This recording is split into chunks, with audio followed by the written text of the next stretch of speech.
على عبده هو جنب احمد. شم النسيم عندنا في سنا. يا تعال اعمل زي كده يا عبده. اعمل زي كده. يلا كده كده زي ما انا عامل كده.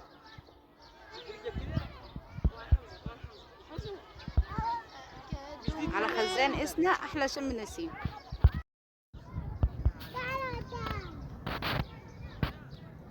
هو جميل جدا يا جماعة، شم النسيم روعة، الناس كلها مستمتعة. يلا يا دودي. لسه بقى احنا ايه كمان حبة هناكل الرنجة والملوحة. لا ده خزان اسنا.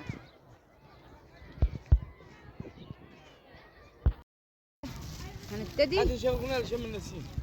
طيب ثواني خلي عينك على حمزة. حمزة عينك على حمزة. يلا صوت يا حمزة. يلا بقى.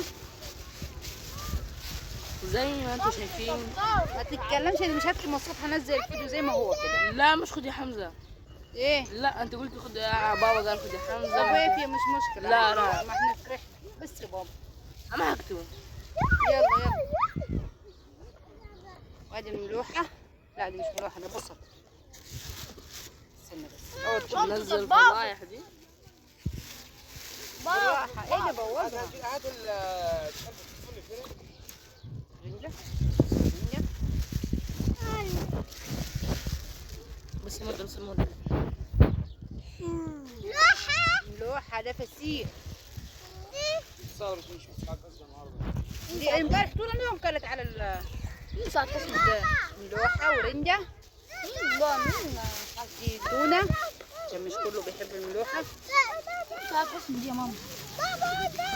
زي ما انتم شايفين التونة اتبهدلت خالص، مالس خالص. لا هو الفسيخ اللي الزيت بتاعه اتكب. فشل. بالراحة بالراحة، ارميها بعيد ارميها بعيد. خلي الدنش ده على جنب، خلي الدنش ده بعدين. ده هنجيب شاي ونشرب بيه الدنش. ده بيض ملون، البيض طبعا اهم حاجة. مش كده اهو. هذا البيض. نزل الفضايح دي.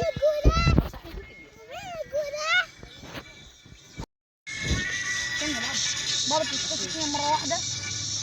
التونة اللي دخل فيها بالبان. فين؟ رميتها. اعمل البصل، اكشف البصل.